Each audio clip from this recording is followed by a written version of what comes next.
ready to rock when you are. Hold on. All right. I have to hit the run button, right? That's the button I'm hitting on. Yep. Yeah, So okay. that's what I'm going to do too. Okay. Ready? Three, two, one. I am All good. right. All good on my end. I'm good. Working on your end. Yep, we've got meter. We've got level. All right. Cool. Levels, levels. Yep, that's right. Yeah, that's right. Mike, I got sick again. You gave me your sickness. So thanks for that. I didn't know the internet could transmit sickness between two people, but yeah. Sorry about that. I Yeah. hope you feel better soon. Thanks. So the main reason I brought that up is if people hear my voice and they're like, "Wait, it sounds different than it normally does." Yes, it does. But that'll be okay. It's a little bit deeper, some more dulcet tones today. That's right. Yeah. Did I tell you the story about one time I was recording a podcast for Asian Efficiency and we were interviewing the guy who came up with the term FOMO? Mm. And I wanted to interview him. He's like, "Yeah, well, I'm happy to do the interview.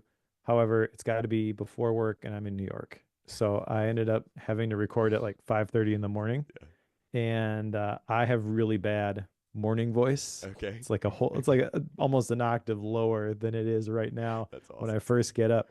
So recorded that episode. Other than that, it was fine. It wasn't like I was falling asleep at the microphone or anything, but I sounded very different. And I got so many comments from people about, Yeah. wow, your voice sounds so much better. Oh, that's funny. That's funny. Oh man. So now you just need to record all your podcasts at 5 in the morning. Yeah, no. Yeah, no, I agree with you. I actually had my voice go out on me for the first time maybe ever. Like it really like Tuesday afternoon I was talking and then I hit like 2 o'clock in the afternoon and I was like, I have no voice left. I can't teach my last class. So I had to cancel my last class and Oh they boy. ended up getting a whole like out of class assignment and all this stuff. So Yeah, I get nervous about that stuff sometimes, especially for longer stuff like a podcast. Generally, with a co-host like this, we go back and forth, even though it's a couple of yep, hours, it's not that bad. agreed. But when I have to do like a 2 hour webinar or workshop or something, I get real nervous. Or if you've queued up one of those days where you're gonna record like 9 videos, right? And then you're like, man, I hope my voice doesn't give out on the day that. Yeah, so Tuesday I recorded focused, and then I was like, I know what I'm going to do. I'm going to take these slides from the Practical PCAM cohort, and I'm going to start recording these individual videos, and we're going to make this self-paced hybrid cohort version. It's going to be awesome. I'm like, I'll just do the first section. 2.5 hours later, and 20 videos later, Yep. I'm like, that was a poor Yeah, choice. that was a poor choice. Did I tell you about my grant project? I think I did, didn't I? The one where I'm Yeah. recording YouTube videos. Okay, I couldn't remember if Yep. I couldn't remember if I told you about it. The reason what made me think of it is I batch filmed like or I batch videoed like 3 or 4 of them last Friday, and it was the first time I'd ever done that. So it's like I brought in like 3 shirts, right? So I could swap shirts during the filming sessions. That way it didn't look like I filmed them all on the same day. So that was just it was something I'd So never done before. that's something that like as you get better with video, like that is a natural thought to have is like, well, I'm going to bring different shirts and then it won't look like I've filmed it all in the same video. But I've also seen where people who are really, really good at video, it's almost like, no, I'm just going to do it in the one shirt. Everyone's going to notice and it's going to be kind of a, s- a, a flex Yeah. that isn't really obvious, but like, yeah, of course, I just muscled through it in Yeah, one day. yeah, exactly. I did all this in one day. Eat your heart out. Yeah, eat your heart out. Yeah. Uh, I'm gonna have to do this for a very long time coming up here. We've got a life theme live event that we're gonna do, and it's gonna be me and Rachel talking in front of a group of people for all day, 2 days in a row. I'm a Nice. little bit nervous about that. Yeah, that's gonna be so. Life Theme Live. I sign up for it and I can go to both days. Like I get 2 days of Yeah, Life yeah. Theme. So it's Nice. basically gonna be a compressed version of the life theme Okay. cohort where you get through the whole thing in 2 days. I've been through this sort of stuff before, and it's helpful to have that like forcing function of we're going to be in the place, we're going to do the thing, Hmm. and then when you walk away, you're going to have your life theme. That always is pretty cool, and I've always wanted to do it live, like with a group of people. I've been to like the focus course live and different events like that. So it's something I've kind of always wanted to do. And then we booked the conference room at the co-working space, so it can seat like 14 people. So we probably have room for like 12 people. We've got a block of hotel rooms reserved at the Marriott, which is literally right next door. So you can Nice. walk between the two places. There's a path right by the river. So I think it's like a really cool setup for, we're going to come and we're going to learn, then we're going to break out and just go walk and think and Yeah. bring this stuff back together, get some feedback. It's kind of the perfect environment for it, I think. And yeah, we scheduled it. It's on the books. I was telling you before we connected here today. I wasn't really sure what time I was going to be able to Yeah. to get here for the recording because we were talking to the videographer for the event. You didn't tell me you actually So scheduled it though. Like that's like you never said yeah, like you actually put it on the books. That's amazing. yeah. So this is totally the wrong way to do this. Probably. We've got the dates, we've got the places, we have literally no other Oh, details good. Yeah. available, and it's only a couple of months from now. So No, I think that's the way. I think that makes total sense, right? Because like you said, it's a forcing function. It's the thing that's going to make you drive to putting together yeah, all that other stuff, right? But and you have it all together, right? Like you just have to figure out what you want to tweak to make it go live, right? Like, but you have all the content there. I mean, yeah, we've got the content. Um, Really, it's the logistical stuff mhm, and creating a a cool atmosphere for the people who are gonna be there. So a large part of that is on my wife. She's the hospitality person. yeah, This is her jam. I know she'll do a great job with it, but I uh, I don't know. yeah, Like I don't have any of the details, and it kind of feels like we are already behind before we've even really started. yeah, But I don't know. It doesn't have to be a super complicated thing either. I think we just want to kind of do a simplified version of it this first time, just to get like a dry yeah, run, and then we can always do it again and charge more for it and refine it as we go. yeah. But Well, if you want to talk about that stuff, I mean, I run a. I've told you this because I've told you I've come to Wisconsin a bunch of times, right? I run a workshop every year. It's like a 4 day workshop around academics trying to figure out how to balance their life essentially, right? Like how do I do all the different work I'm supposed to do and then not lose my like values in the whole system and in the whole process. So if you want to talk about it, if you want to hash out different ideas, what we've found works with live groups and kind of what fizzles, and I mean the content's a little bit different, but at the same time, it's in the core theme of education and self improvement. So let me know if you want to hash out some things, or if Rachel wants to. Yeah, yeah, I probably should at some point, but yeah, let me go on vacation first.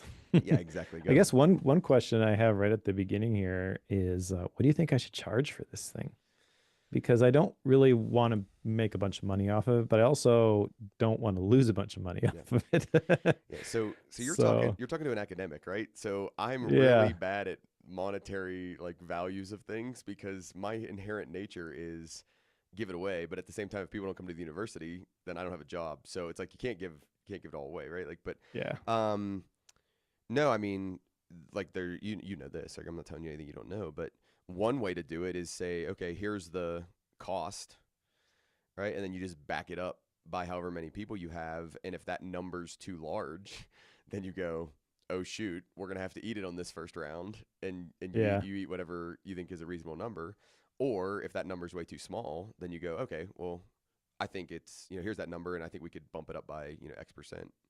Yeah, Or the hard part is we don't have that number well, okay, so yet. so my thing is I would probably at least get a ballpark number on that first, right? Like I would say like, okay, Yeah. is it going to cost us $300 a person, or is it going to cost us $700 a person, or is it going to cost us $1,500 a person? And then based on that number, I would start making decisions there. But like to say it right now, I don't know. I think too about like it's a 2 day thing, right? Are people going to need a plane ticket as well? Some are, Yep. right? So you'll have to get the plane ticket there, and then you have to pay for your hotel room. Yeah. But we've got the block set aside. So yeah, I mean that's not going to be cheap. I want to make it as accessible as possible. My initial thought was I can get the conference room for free. It doesn't cost us anything to block the hotel rooms.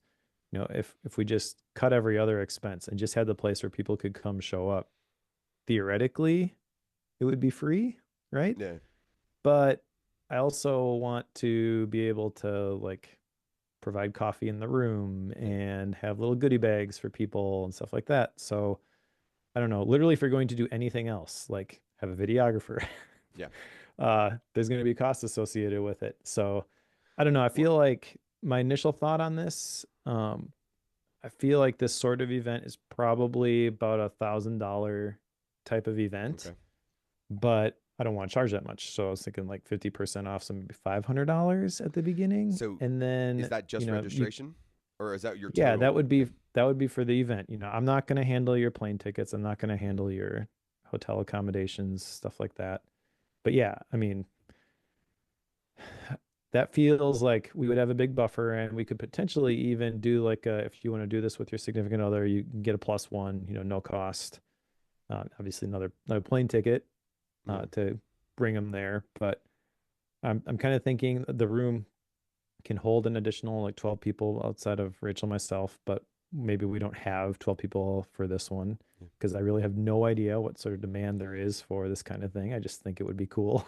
So um, So what do you think about this idea? So I've always wanted the people who run workshops and even including like myself, like to go this like radical transparency model where literally you just show on a spreadsheet, you're like, this cost us this much, this cost us this much, this cost us this much. When we divide it all by like whatever, that's this much per person, this much per person, to where you can then see and like even when they put the like, oh yeah, and by the way, we as the people running it want to make a little bit of a profit. So then here's what we're gonna mark it up to make a little bit of a profit. Like, is there a have you ever seen anybody do like a radical transparency model where like they actually show you all of the different things? And then the other thing I would think about too is like I bet you could pull a sponsor. Like I bet you could pull somebody to hmm, help fund portions of it, good right? point. I mean, you've got Yeah. between focused this and just the other work that you do, like the people like I guarantee you could pull somebody to pay for coffee or somebody to pay for whatever, at the Not a bad event. idea. Yeah.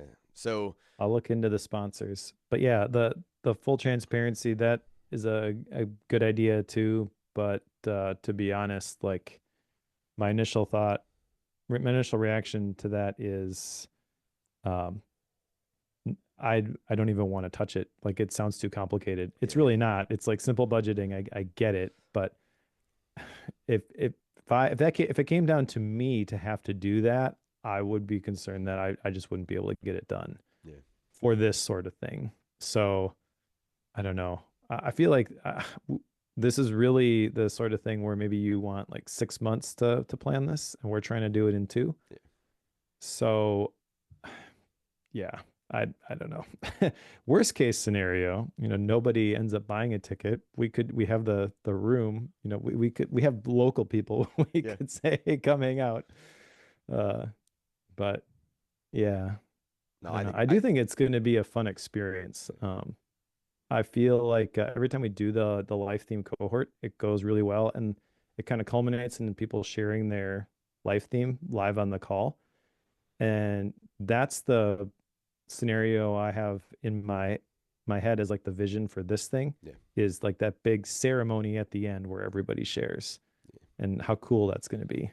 So Well, and I think you're gonna populate it. Like I mean, now will you populate it 100%? I don't know about that, but I think you'll populate it. Like I don't think you're gonna get skunked, where you're not gonna have anybody show up or sign up for it. So that's just my optimistic confidence for you, Mike. cool. You can do it. You can do it. Now, will you make any money on it? That's a whole other story because it just depends on how much you gold plate the thing. But Yeah. Well, honestly, I don't really care if I make money on this one. I just don't want to lose money on this yeah, one. that makes sense. Yeah, that makes sense. Cool. Yeah. Well, thanks for talking me through it. Yeah. I mean, I think it sounds fun. I'm excited to hear more as it progresses, and figure out what the final verdict is and what your final decisions are. Cool. Yeah.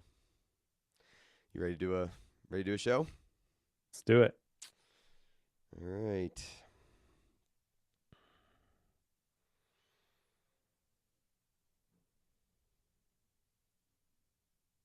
All right. So we are going to be talking about a book today that I think is one of my all-time favorite books. And you sent me a text message saying that you were mad at this book for making you rethink a bunch of things, Oh which I man. thought was pretty funny. I had a feeling like you were going to start the show off with that. And it's like, it's so true. Like, I read this book and I got to the end of it, and all I could think was, well, can I reread it right now before we record again? Right? Like, I wanted to read it a second time just because I felt like there was so much I was missing. Like, probably took more notes in this book than I've taken in a book in a really long time. So, good choice, Mike. Good choice. We're putting the cart before the horse, but good choice on this one.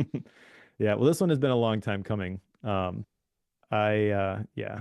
We interviewed Ann Laura for the Focus podcast, which at this point it's out now, so I can finally put the link to that episode in the show notes. But this has been on, I've been looking forward to this day to be able to talk through this book with you. Before we get there, I guess we should do some follow up with these action items. So I've got one, and it was, how can I make it easier for people to try my products and services?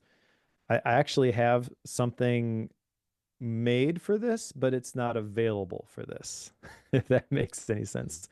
So we talked about the different things that I could do with Life HQ, the community, stuff like that. So I'm in the middle of significantly revamping the community. I'm starting to do these free hot seat coaching sessions, which are 30 minutes. We connect, and then other people can join the call and they can ask questions and comment in the chat. But otherwise, it's like a private coaching call. It's happening in front of other people. I've done one of those. It went really, really well this week. I've got another one scheduled for when we get back from our vacation. I did a separate coaching call also this week, and coaching is fun. It's kind of my jam. Yeah. Yeah. I like it a lot. So, the library as it exists is going to have all my courses. It's going to have these hot seats. It's going to have these Q&A sessions.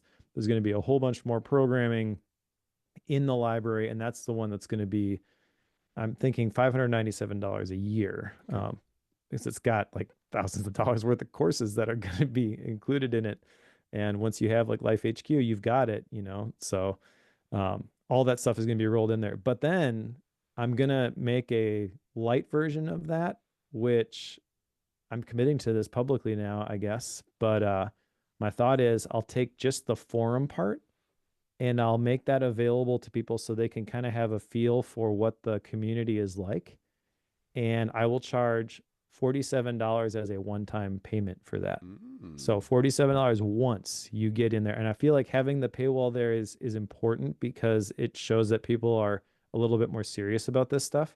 But my whole goal of that part is like the Obsidian Discord and the Obsidian forum, but nobody is yelling at you because you didn't search for something first or you Yeah. formatted something a little bit wrong. Yeah. It Yeah. drives me nuts when I see stuff like Me that, too. Yeah. but it happens all the time.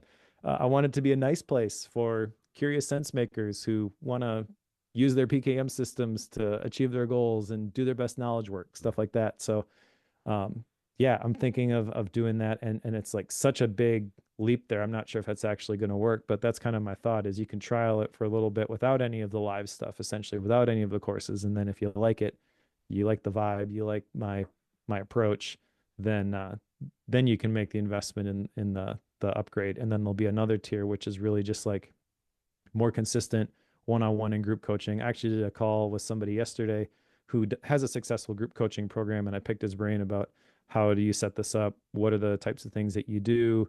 What are you looking for in terms of delivering success to the people that are in your program? So I got a lot more clarity on what that could look like. But really, the exciting part to me is just that entry level tier Yeah. and Yeah. being able for people to try it out without committing to a pretty hefty subscription. What's your like in the next 6 months, in the next year? Like, how soon do you want to try to roll this thing out? That is a great question. To be honest, I don't know. Okay. Um, I am working on like a whole practicalpcam.com revamp. Yeah. Yeah. The website's going to change, but also I'm also launching several like mini sites. So there'll be one for the cohort, which is going to become a hybrid cohort. That one actually was like the first step. So when I launched the live cohort last time, that was the new look and feel. That same design is going to be applied to the starter vault page, so that like the free starter vault that people can download, and the library page, the Life HQ page. So those are all like micro sites that are Yeah. going to go live, and they're all kind of tied together. So like Yep. Life HQ, there's two versions there. You can get just Life HQ, or you can get it with a year. You can get access to the library, and you can get it for free along with all the other stuff. With the library, there's multiple tiers there. One of them includes Life HQ, right? So there's things that connect these different pages.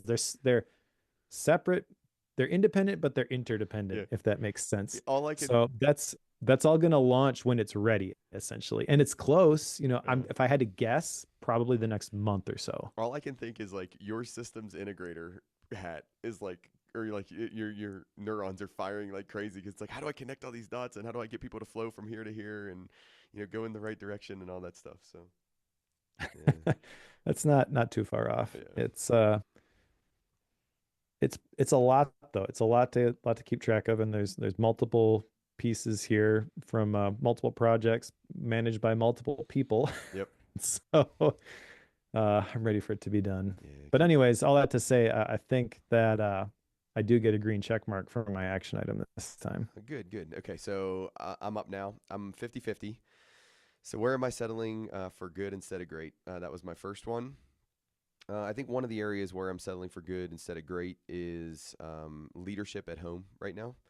So like it's one of those, not to get too into the weeds on it or too personal, but it's like I just keep getting that feeling of it's like I should be doing more, I could be doing more, and not in like a woe is me kind of way, but in like a okay, Corey, step up, like step up. You could be doing more, you should be doing more. And the reason you're not isn't a lack of ability. It's not anything like that. It's just the fact that you're not prioritizing it enough. So you need to prioritize it more. Now, the other thing on this one, so I'm going to give myself a green check mark on that one because I identified like a really major one for me. But the other one is like this book kind of goes against that idea like completely. Not like, today's author isn't trying to say like don't do great things, but it's like give yourself the ability to try and experiment and learn as through these growth loops. So I kind of like am conflicted now because it's like, yeah, I want to be, I want to go for great, but I don't want to go for perfection. And we're going to talk about that later as we move into this today. The next one was do a force field analysis on something, and I just lost this one. Completely lost it.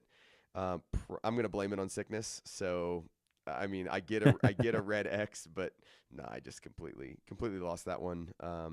It may have just not bubbled up to the top of the week that there was nothing pressing from a force field analysis standpoint. So I'm 50-50 today. All right. Well, you ready to talk about today's book? I am.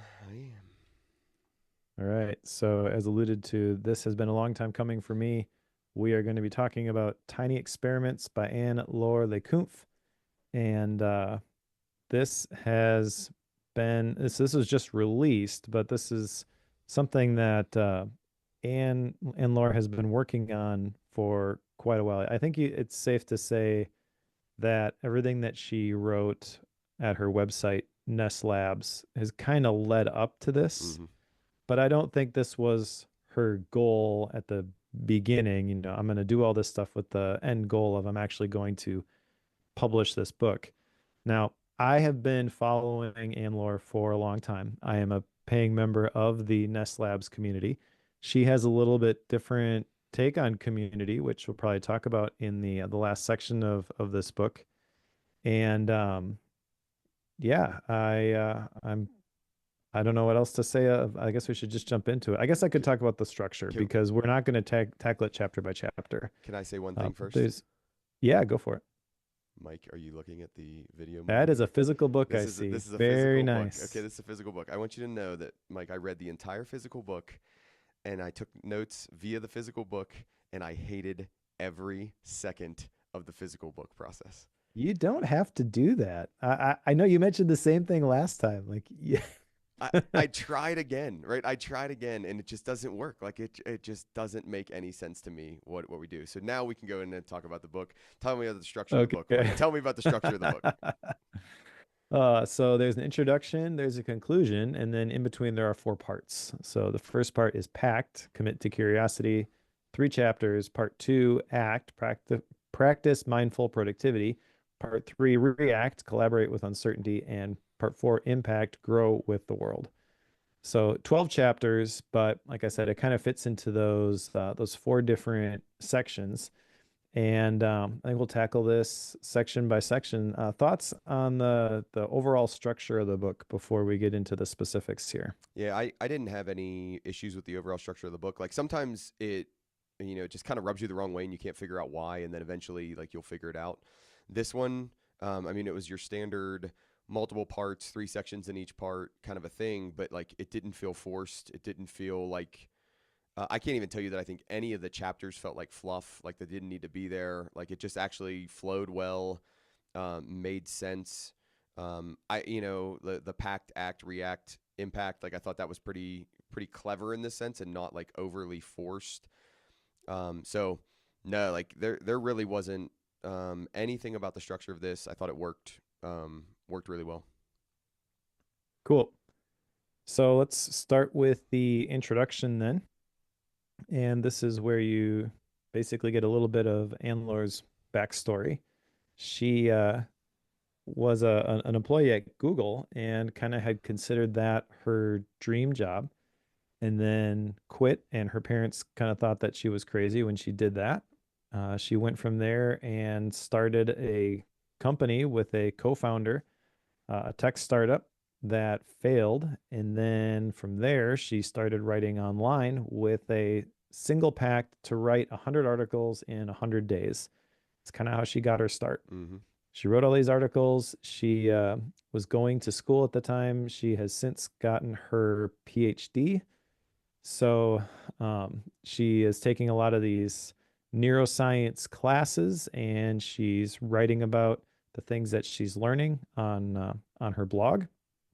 And that's probably the reason that she came on my radar, to be honest. I've always kind of been interested in the topic of neuroscience and the plasticity of the brain and how we learn and stuff like that.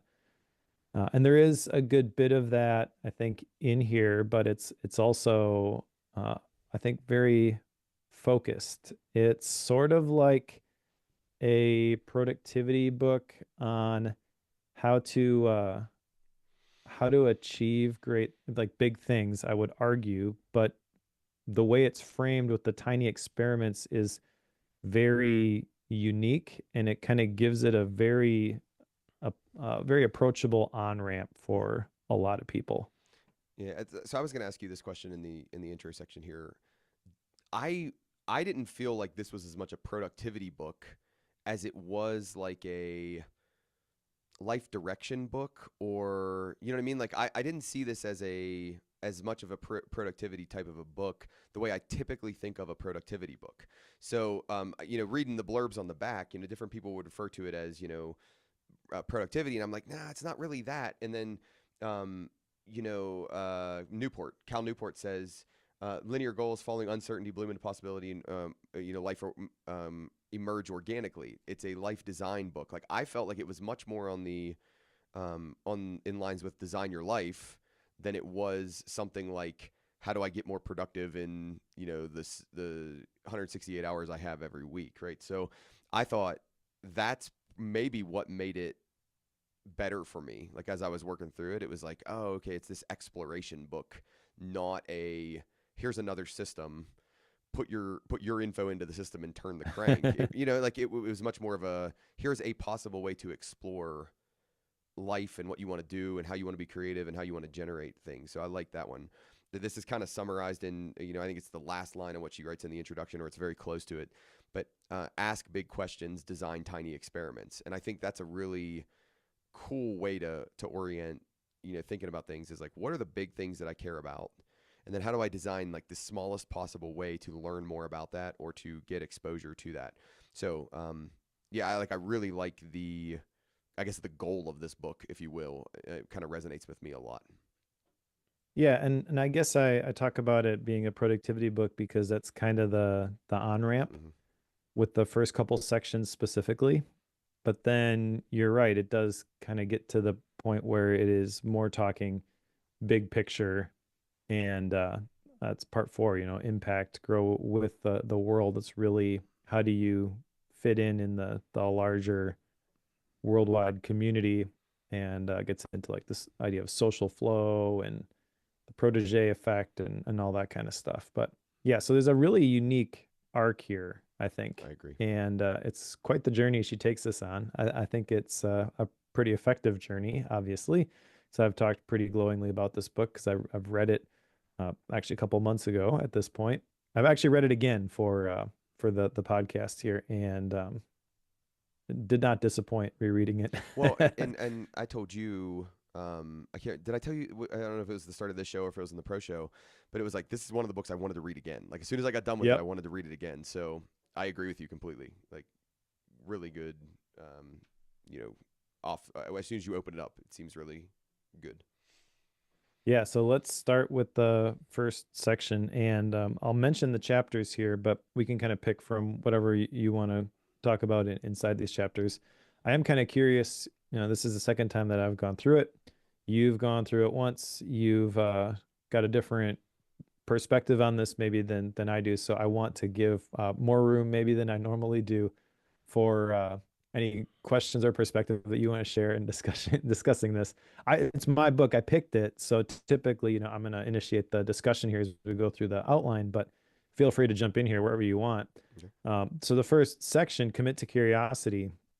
What is not explicit in that first section is explicit in the first chapter. Why goal setting is broken. Yep. I love that, She obviously. gave you a gigantic hug with chapter one, right? Yeah, it's true. Chapter 2, escaping the tyranny of purpose, and then chapter 3 is a pact to turn doubts into experiments. So I like the right away first chapter addressing the elephant in the room, Mm-hmm. basically.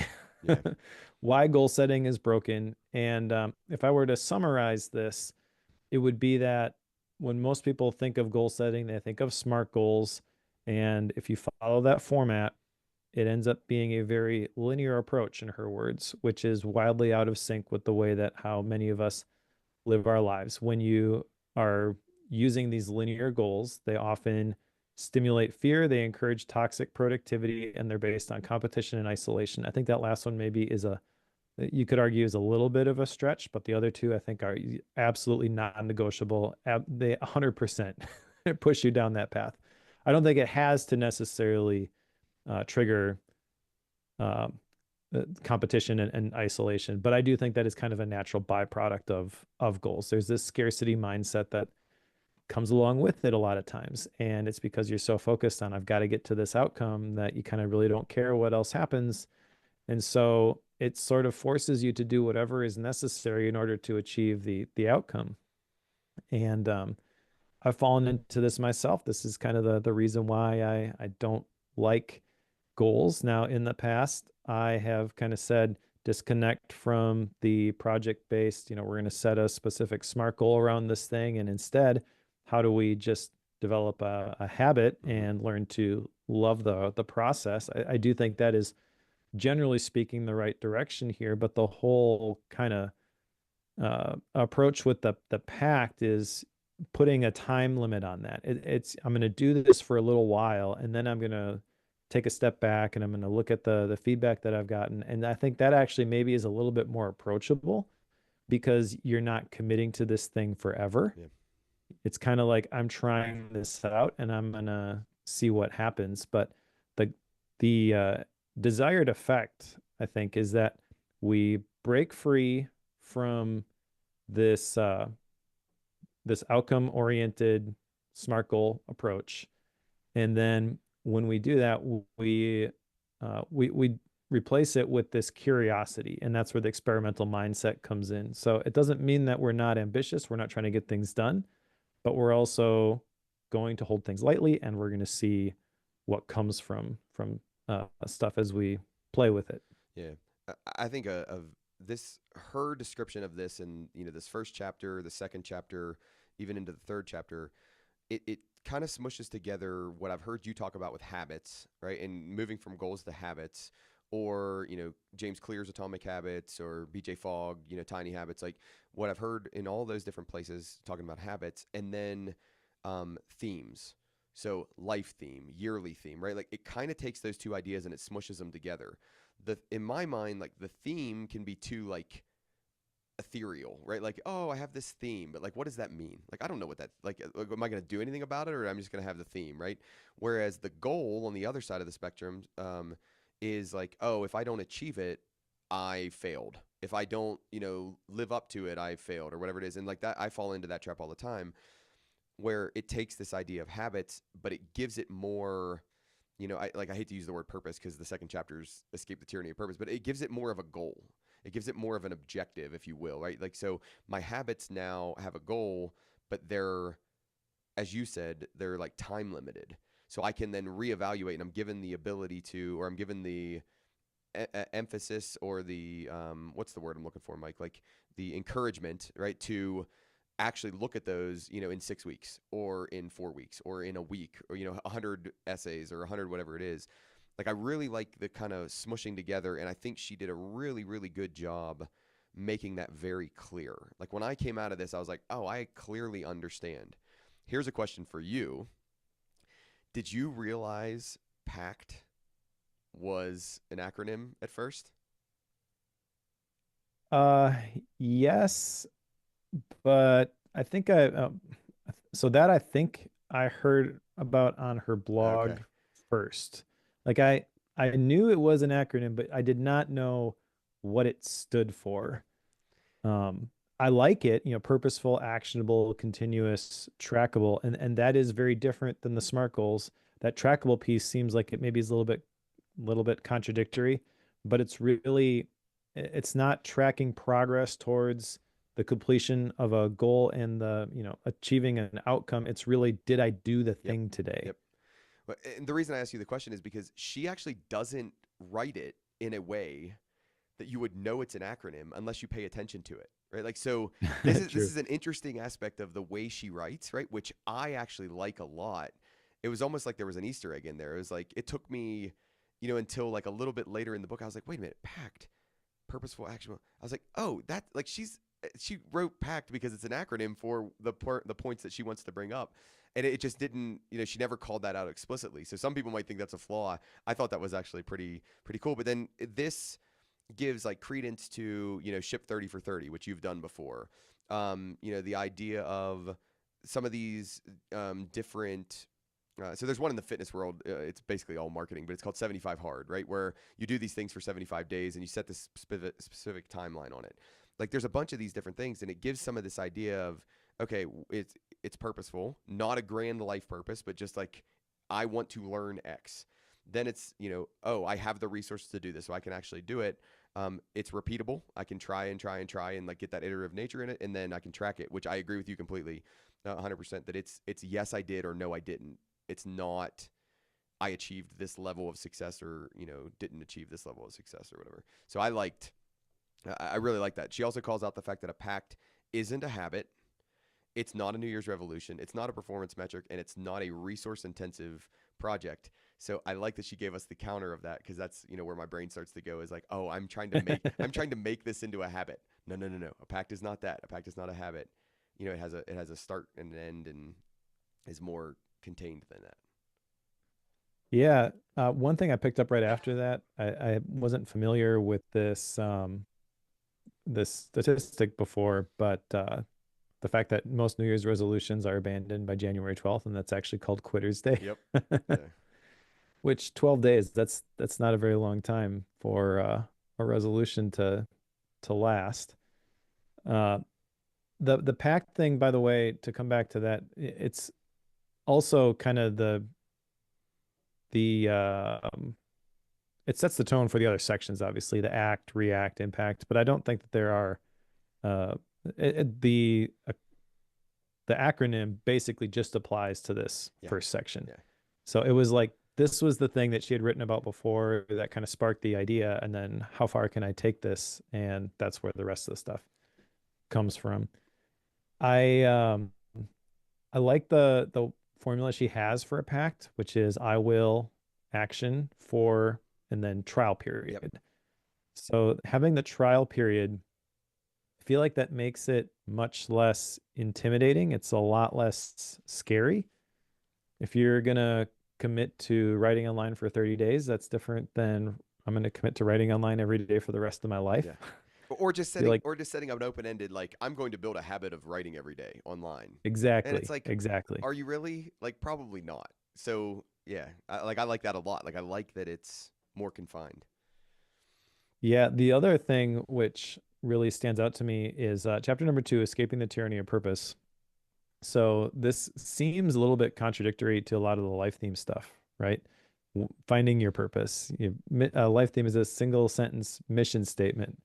And I would argue that it's not, but that's only because having gone through it a bunch of times with a bunch of people, there's a couple important aspects of this that people often overlook. It's not written in stone, it's going to evolve and change. And then even if it stays the same, how you exercise that or live it out is going to change. And you basically use it in its form as long as it is useful, and then you give yourself permission to change it when it's not. And so she talks about with the tyranny of purpose, these cognitive scripts that we get stuck in, which I think is a really interesting concept. I hadn't heard it described this way before, but she mentions that cognitive scripts basically create a predictable mode where the outcomes are predefined. And there's three categories of cognitive scripts. There's the sequel, where we follow our past, the crowd pleaser, where we follow the crowd, and the epic, when we follow our passion. And again, the word passion, like every time I hear that, I want to argue about it because it's not really. Yeah. I don't use it the same way that a lot of other people use it. For context, my definition comes from Todd Henry, who I forget what book it was, but he defined passion as the root word is the Latin word pati, literally means to suffer. So it's not, do the thing that you love, but really the thing that's important to you. You want to see this thing come to be. So you're willing to go through some stuff in order to see that happen. That's really what following your passion is. It's kind of the Venn diagram, it's the the middle ground of the things that are important and the things that suck. Yeah. That's really what passion is. And the big takeaway, though, I think, is not to get stuck into one of these cognitive scripts. I think it's really, really easy to do.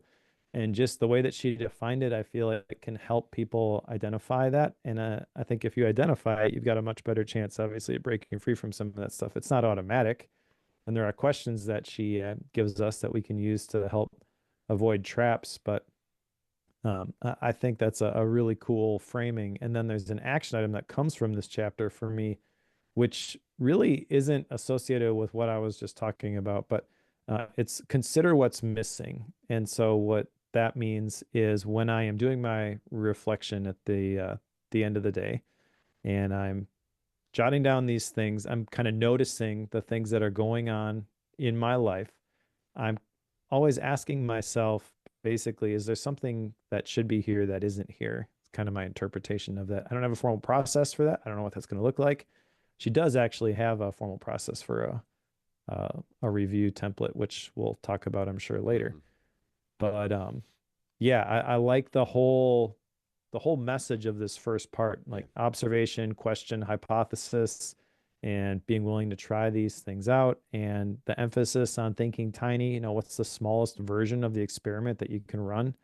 Very, very important in terms of creating that initial action, which you're going to need to to follow through with the rest of what she's going to talk about in this book. Yeah. I think the difference between the way she's talking about purpose and then something like you do in the life theme, right? Is I think what you do in the life theme actually sits as like this bigger umbrella over top of running then these packed, like designing these tiny experiments and having this packed like below it. So I think if you do what she's describing in this book and you are completely aimless, you have like absolutely no direction at all. I think there is a chance you're going to sit there and you're just going to spin and spin and spin and spin, and the growth loops will be fine and you'll grow. But I think it's actually a little bit better, right? And I don't know how much she talked about this and not, so you can correct me where I'm wrong. But it's like if we're like growing in a direction, like or if we're growing in like a confined space, or it's like I want to grow in relation to this following thing. Well, I think that's where your stuff really adds value on top of this. I think what she's trying to talk about is the fact that it's like I'm going to be a doctor, right? Like my purpose is to be a doctor. Well, why?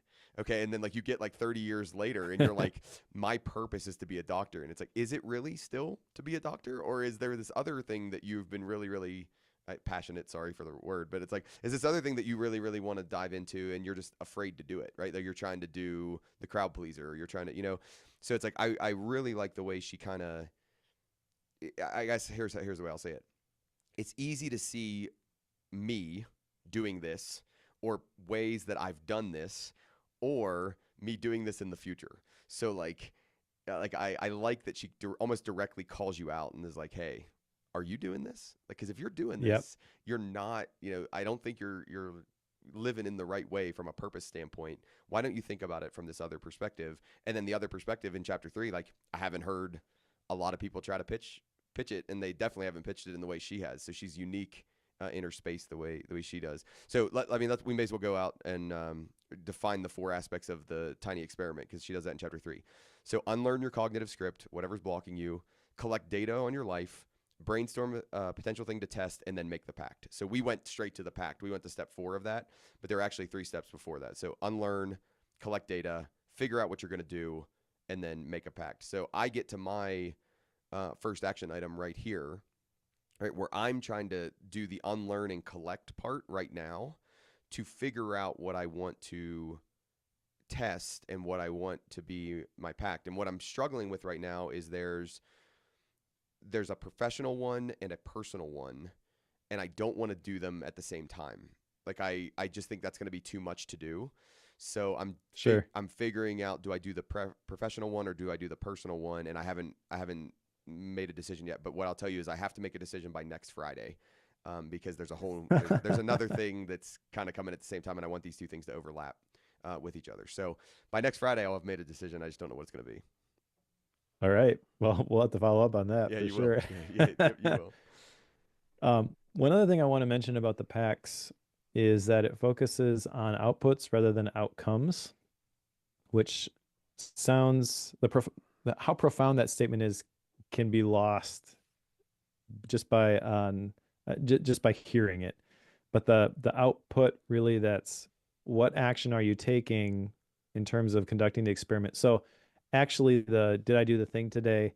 Yes or no. That's not exactly what trackable means.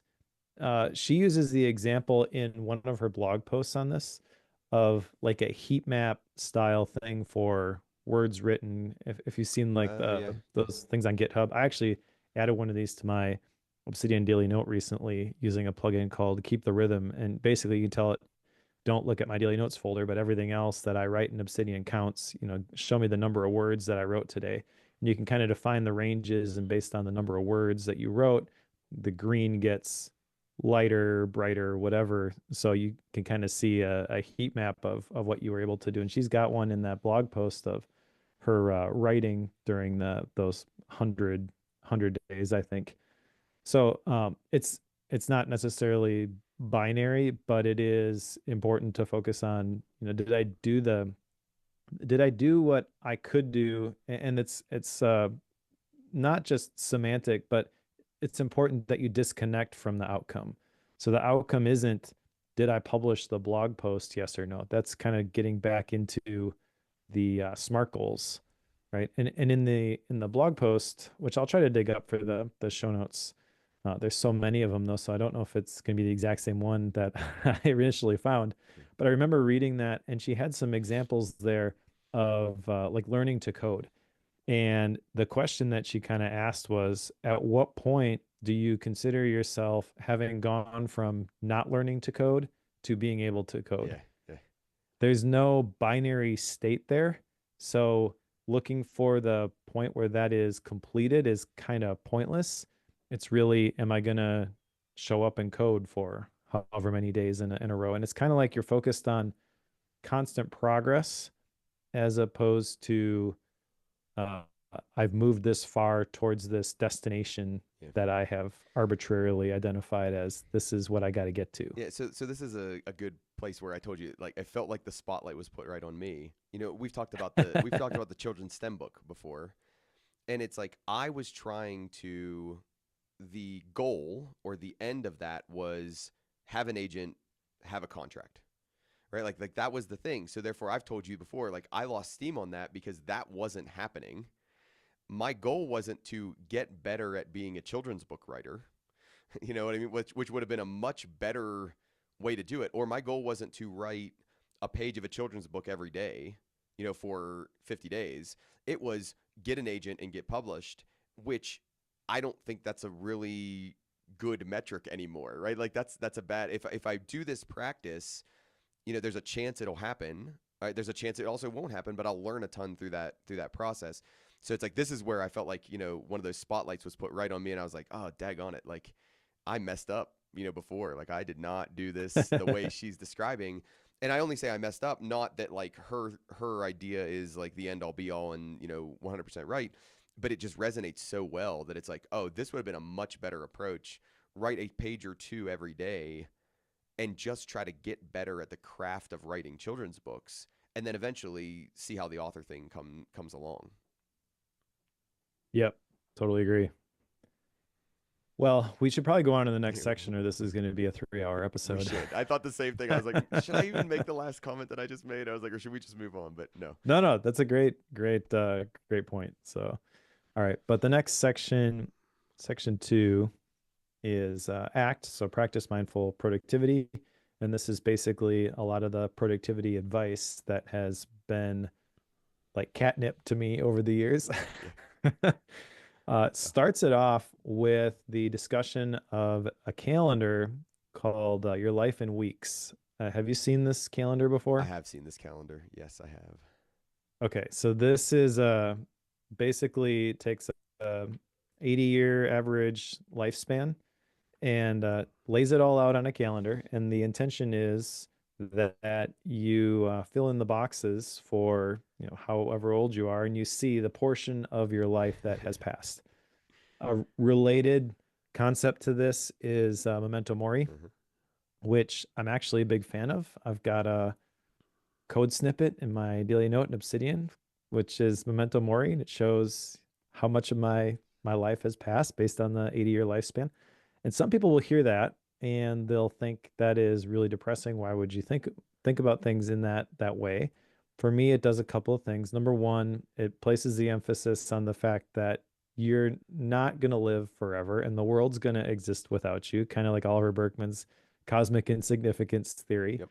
And for me, that's helpful because I tend to put the weight of the world on my shoulders. Like, well, if this is going to happen and I got to do it. It's like, you don't have to do it all. Yeah, exactly. Just do what you can do. The other thing is it kind of encourages me to make the most of the time that I've got left. So essentially, like, you don't have a day to waste. And that, again, this is a fine line between, well, I got to be super, super productive today, then. It's really just like show up and do the best that you can with what you've been entrusted with. So that's really cool. That's from chapter 4, a deeper sense of time. And she talks about mindful productivity here being, managing your physical resources, your cognitive resources, your emotional resources. Chapter 5 is procrastination is not the enemy. There's a whole discussion we could have there. Chapter 6 is the power of intentional imperfection. I can think of books that have been written on each of these different topics. So Yeah. I'm not sure how it all really ties together, and I'm happy to talk about whatever you want. The one thing I really want to hit on, though, is probably the two Greek words for time from chapter 4. Okay, before we move too far away from the your life in weeks thing, I think the second version of this, because she actually puts two versions of this in the book. She puts the one that Berkman puts in, which is basically like all the weeks are evenly spaced or they're the same size. And then she puts the one that she actually thinks represents, the real idea where some weeks are really short, some weeks are really long. And all I can say Mm. is like, if you've never had a child, like, oh my gosh, right? Like, because there are certain times when you're like, this week will never end. Like, oh my gosh, I just need the baby to sleep. Like, please sleep, baby. Like, that's all I want you to do. And that week feels like it takes 7 weeks. And then, like they're 2 years old and you're like, oh my gosh, like what just happened? Like, how did this go? So it's like, I really liked her second version of that because it resonated with me. It resonated with me a lot. So now we can go, because I didn't want to move too far away from that. So now we can go to the two different versions of time, or it was time, wasn't it? I think. Yeah. Yeah. So are you familiar with these, the Chronos and the I've Kairos? heard of them before, but not the way she described them. So this was good for me. Okay, yeah. So Chronos is the Greek word which essentially means the quantity of time, And when you think about time management, this is really how most people approach it. It's like, how do I get more efficient? How do I preserve the time that's available to me? But then Kairos is really the quality of time. Now, my wife is a former wedding photographer, and her business was called the Art of Kairos. So literally, like the right or opportune moment. That's another way to define it. So I guess I've got a little bit of a background here with that term, but I feel like Anlor does a good job of describing this. Yeah. And the big takeaway is that not all moments are created equal. So the the shift that needs to happen here is we need to shift from what we do with our time to how we experience each moment. And that's a general idea that's been communicated probably 1,000 different ways in the books that we've read so far about you got to be in the moment, you got to be mindful. But there's something about the way that she described it where it's like, oh yeah, that makes It sense. I'm does. going to do that now. It does. I don't know if it's, just she's an incredibly intelligent person or if the neuroscience side of it came through or whatever it was, but like it just like there's so many times in this book I was like, "Oh, that just makes a lot of sense." Like this is like thinking about your life and or productivity or whatever you want to call it. I was like, and that just makes like a ton of sense the way you described that. And by the way, I've been doing it the way you told me isn't the ideal way for a really long time now. Yeah. Yeah, and then that's kind of like the mindful productivity piece being where you're managing these different things because it's not just managing your time. That's kind of like the low level. You can have the time to do something, but if you don't have the energy or you don't have the attention required to do the thing because you're just spent at the end of the day, it's not going to happen. Well, and this is where David, like when you're talking about it's more than just cranking widgets, right? Like so that you're getting at Kairos, right? Like that's 100% what you're doing Yep. is you're saying if we're going to use our time, let's use it wisely. Let's use it for quality activities. And then, you think about Newport and you think about like minimalism and block scheduling and you think about like all these other tools, they all serve to fill this how do I make the time that I'm going to commit to something higher quality. Like I'm just trying to Yep. make it higher quality. So like your point is really really well made. If you're thinking about it from a like how do I fill out the hours in a day, like a timesheet kind of a thing, you're thinking about it all the wrong way. You got to think about it from a, how do I do the most valuable items during my day and do I even know what those valuable items are, like and do I learn from them? The other thing that I think is a mistake that people make when it comes to like that low level time management is they assume that if they've got the time, then they're going to be able to follow through. So they kind of disregard the fact that, as Anne Laura says, you can't always be at your best. Uh-huh. You're Uh-huh. going to have these natural energy rhythms, and learning to navigate those, I think, is an important part of this. Now, the next chapter is sort of a bookend to this because when you don't manage your time as well as you think you should, you don't get all the things done that you thought you should have because you haven't taken into consideration all the other factors besides, is there something on the calendar right now? Is that you tend to procrastinate. Yep. And procrastination, she says, has two arrows. The first one is what we do instead, the actual procrastination. And then the second one is our emotional response to it. And that's the one that hurts the most. Yes, it absolutely does. We beat ourselves up about the fact that we were procrastinating instead of doing the thing. And what the heck is my problem? And she actually says procrastination is not a moral failure, it is a listening failure. I like this chapter and I like the framing of procrastination because she defines it as simply not doing what we think we should be doing. And then, why do we not do the thing that we think we should be doing? There's questions that we should be asking, and there's sources or reasons for this procrastination. It could be your head, it could be your heart, it could be your hands. So, is the task appropriate? Is the task exciting? Is the task doable? There's solutions associated with each one of these. We can redefine the strategy. We can redesign the experience. We can request training or support. And this kind of, gets into some of the feel good productivity by Ali Abdal territory, which when you just hear that title, you kind of feel like, well, what would this look like if it were fun? That's stupid. He obviously doesn't work in an office like I do, but the book is really good. Spoiler alert, it was one of my top 8 books from 2024. That video that I did, I think there's a lot of things in there, and this is sort of getting it's complementary to that idea, I think, and it's really just figuring out, what is the thing that is causing me the resistance? What is adding the friction right here where I'm not following through with this thing that I have confessed is important and I should be doing, finding out why, and so that I can fix the system. And that's a totally different approach than, well, I just got to, make the plan, and then I do my best to stick to the plan. And if I don't stick to the plan, then I'll beat myself up so that next time, maybe I'll stick to the plan. Like that sounds stupid, but that's what we do. Yeah. Yeah, this section, this procrastination section, was so spot on in terms of I've been feeling this, I don't know, for the last, year or two or whatever it is. Like there are just certain things where I'm like, I'm going to do this. I know I'm going to do this. I'm without a doubt going to do this. And I don't do it. And I could never like put my finger on why I wasn't doing it, right? Like I just knew that there were reasons why I was procrastinating on a thing. And this almost gives you like a license to then go meta on that, right? And go, hold on. You've said you're going to do this for the last 4 weeks. You haven't done a thing on it. Why? Like, what is the reason why you're not doing that? Here, it might be in these three buckets. But then the other thing that I loved about this section was what she says kind of towards the end of the chapter. The activities we turn to when procrastinating are expressions of our genuine interest. And I was like, oh, Yeah. dang, right? Like, oh, okay, so I'm not doing the thing. So what am I doing? I'm probably distracting myself by doing some other thing. Yeah, that's really what I want to do. Like those are the things I really am like passionate or interested in. And I don't think that's true all the time because you might like be doing something just to pass the time or just to avoid that. But I think there's a lot of truth in that second statement that like it might just be something that you're more passionate about or is rising to a level that your other thing isn't, and then go back and critically analyze why are you doing that? Like why are you procrastinating? And this is I think especially true for people who, let's just say, I'm trying to figure out how to word this and not sound terrible. People who actually like achieve in life, right? Like so people who aren't just chronic procrastinators, right? Like so you've had some level of success in some area of your life. So it's not a matter of like you're just this chronic procrastination personality. Like there are those people.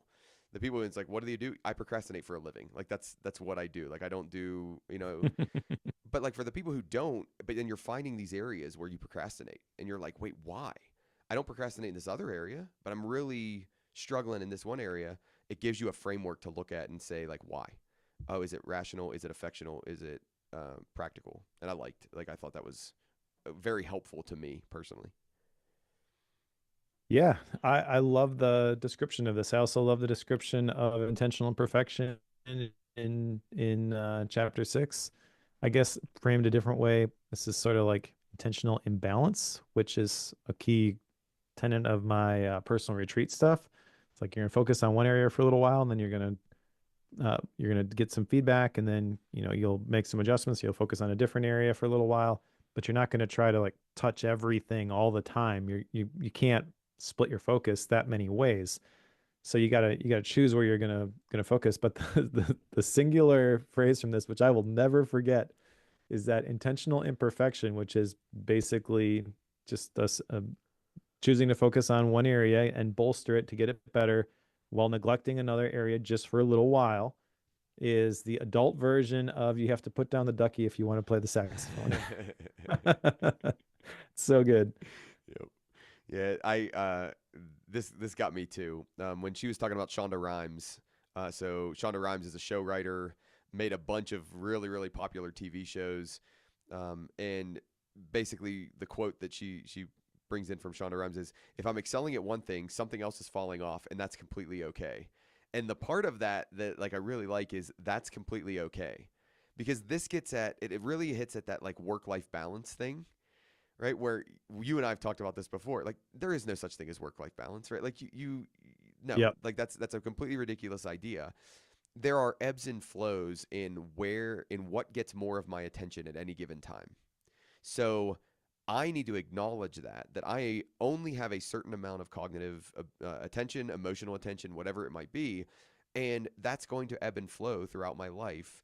And really, what I think makes sense to look at is I look at it on the balance of the year, or I look at it on the balance of the quarter, or whatever your time period is, and say, all right, so this past quarter I gave a ton of attention to my work, like my job. Is that okay? Well, yeah, it was. I had a bunch of proposals due. This thing was really really difficult, whatever it might be. Okay, cool. For the next quarter, I'm not going to do that. Like I neglected this one area. I gotta shift that around. and like not trying, because what my gut reaction is my gut reaction is to try to say like I'm gonna give everything the attention it deserves always, and I'm never gonna mess Hmm. that up, and it's like no, because you don't have 300% attention to where you can Yep, actually do that. So stop setting up that goalpost you'll never achieve, or that bar you'll never hit. exactly. Ready to go to part three? Let's do it. All right, because I really want to talk about part three. Part three is react, collaborate with uncertainty. And again, three chapters. I'll just name these pretty quick. So, chapter seven is creating growth loops. Chapter eight, the secret to better decisions. Chapter nine, how to dance with disruption. But the big thing that stood out to me from this section is that creating growth loops. So, first of all, growth loops, I think, is a great visual. Like that definition is not one that I had heard before, or that term is not one that I'd heard used to describe this like trial and error and you're learning from the feedback. But that makes so much sense. And she's got this visual where trial and error creates a circle and growth is in the middle. So you kind of have to have quantity that produces the quality. The trial and error are inseparable. She says that you don't go in circles, you grow in circles. Kind of cutesy way to say it, but I think it's true. Yeah, yeah. However, there is a specific exercise in here that I think is pretty genius, and that is the plus minus next. And this is basically you take a sheet of paper and you make three columns, plus, minus, and next. And then these are positive observations, negative observations, and what's next. And talks about how this works because it's fast, it's flexible, and it's future focused. I think she hits the nail on the head with that. I think it's a pretty brilliant approach to kind of like a weekly review. And weekly review has always been something that was difficult for me to do. Yep. I now have a weekly note inside of Obsidian, which is primarily used for planning because I use it to identify this is the stuff that big things I want to get done this week. I paint success. Here's the one sentence definition of what this week is successful. If this happens, um, but I don't have a current way of reviewing, like a formal process for my weekly review. It's really just looking back at that note and how do I feel like I did. Yeah. So plus minus next, I think is really an interesting approach, and I'm gonna try this. Now, So this is an action item. Now I've already taken hold action on. on it. Okay, hold on. So the non-technology people would get out their piece of paper and they would Yep. draw this table that she draws, and it'd have a plus and minus next. Mike, you Yep. didn't do this. Mike, I did you not do sent me a this. video. Tell me what you did, Mike. Yeah, so here's the thing. I don't want to sit down at the end of the week and make a list of things in each one of these Uh huh. columns. That I know right now is too much friction and I will just not do it. Or I'll just put some really lame stuff on there and I'm not going to get much out of it. Okay. When I really feel strongly about something is in the moment. So I want a way to capture this. And I'm not always going to have that piece of paper with me. So, like I said, there's this periodic notes stuff that's built into Obsidian. I've already got a weekly note. So what I did is I created a section in that weekly note where it's a level 2 header and it says review. And then underneath that are level 3 headers for plus, minus, and next. Then I created a shortcut which pops up a button basically. So it's like a review shortcut. And then it'll ask you which category do you want, plus, minus, or next. You tap on the category that you want, and then it asks for the feedback. So you type in, your one sentence thing. It turns it into a bullet and it sticks it on a new line underneath that third level header. So there's basically like three branches of this depending on which list item I choose at the beginning. And this I shared with you because I knew when I saw this, I jotted this down as an action item. I'm like, there's no way this is going to be successful unless I have a mechanism to capture this stuff in the moment. Let me see how difficult this would be to create this. So 15 minutes later, I had the shortcut. So I was And going I to ask shared you. the video with you. I was going to ask you, how long did it take you to make it? My next question is, did you record the video yet for Practical PKM? And then my third question is, why haven't you recorded the video yet for Practical PKM? Right. So you don't have to answer any of those questions, but there you go. I think that would be a Well, video that everybody would eat up. So yeah, I'm gonna make a YouTube video on this, and I'll make the shortcut available with the starter vault when it's when I actually get to that point. I'm working on a different video currently, which is gonna have another resource, which is gonna get added to the starter vault. So it's gonna be coming. It's not coming probably by the time this is out yet. If it is out, I will add the link in the show notes. But otherwise, uh, I, yeah, I don't think it's going to be available yet. And I really wasn't planning on saying like I built this thing Oh, I necessarily. know, I I just know. wanted to share it with you. Like I'm taking this action item seriously. I know this is like a prerequisite to the actual action item I'm going to be sharing.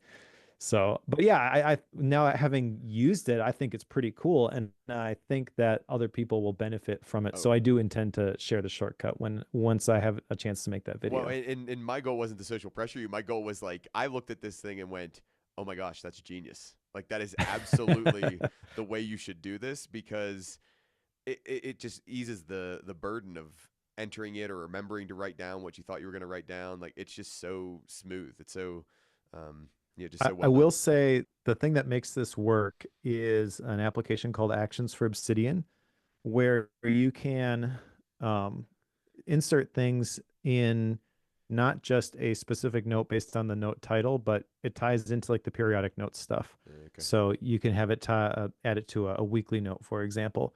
And then once I had that, I'm like, I know I can make the rest of it work. It's just going to be some trial and error till Yeah. I figure it out. And I figured it out. Nice. Nice. All right. Where are we at? So we did growth loops. We did plus minus next. So here was one of the other things I got out of this React section is she throws out these ideas that we have three options at the end. So we've got persist, we've got pause, and we've got pivot. And I like that, like again, I say again, I think we've talked about this. None of this is really new, but the way she packaged it and the order and the flow, like the logical flow with which she packaged it is really, really well done in terms of like, okay, I do this loop. What's my off ramp? Well, my off ramp is I just go, okay, I'm done. I learned from that. I acknowledge it. I think it's either in this section or later. She talks about doing a post mortem on it, where it's like you actually figure out, you reflect on the learning that you got from it, and you're done. Like you call it a day and you pause that pact. Or I say I didn't learn what I wanted to learn. I'm going to extend this another 10 days. And I'm gonna see if I can get to what I want to get to, and then the last one would be you actually tweak and you change the pact a little bit, keep doing it, but you change that pact a little bit. So I thought this was a really good way to like say, okay, what do I do when I'm inside of this growth loop moving forward? This ties into my nerd engineering world because this is what we do in the engineering design process. This is what we do in the continuous improvement process. Like we 100% do these things. We just use different words for them. And then they're like more or less engineering y. Like, so like this maybe I guess I didn't think about that until right now. Maybe that's why this resonates with me so much is because she's just doing personal continuous improvement. Right? Like it's 100% what she's doing, and I was like, oh, that actually is really cool. Yeah, I agree. I really like the approach here. I think the main point she's making with those three options is that you don't necessarily have to automatically just go chase the next big goal, which is sort of the default. Yep. Um, at least for people who are driven individuals like myself, it's like you achieve a goal. There's this vacuum. What do? You fill it with a bigger goal. Bigger goal. That is not necessarily the right way to do it. I don't think there's a whole lot I want to hit on from chapter 9, but it's sort of getting into the uh, the stuff behind why that is, Yeah. and when things don't go exactly according to plan, how do you deal with that disruption? And she mentioned specifically that it's not, the emotions that we feel, but it's how we interpret those emotions that are the thing that causes suffering, which is kind of interesting. So, why am I feeling this way? And we kind of just label things as good or bad. And I think she would encourage us to dig a little bit deeper. What am I actually feeling right now? And then err on the side of acceptance rather than control. Uh, There's some pretty profound stuff in there, but it's not, this is the action item associated Yeah. with this necessarily. Yeah, this was more like you said, background. The idea of active acceptance, I had not heard of that, but I like that. Like that seems like a good, tangible way to process these things that, okay, when it goes wrong or when it doesn't go the way you thought it was going to, accept that, acknowledge it, learn from it, and then boom, move on. So, this is a concept that you get in the startup world, right? Like, so the entrepreneurial startup world, where it's like fail forward fast, right? So it's like if we're gonna Yeah. fail, we're gonna fail and we're gonna learn and fail forward, and we're gonna try to do that as quickly as possible because then we don't waste as many resources. So this active acceptance tied me into this idea of fail forward fast. Um, so yeah, it resonated, but at the same time, chapter 9 wasn't, there wasn't a lot of stuff I was going to take away from that one either. All right, cool. Well, let's go on to the last section then, which is section 4, impact, grow with the world.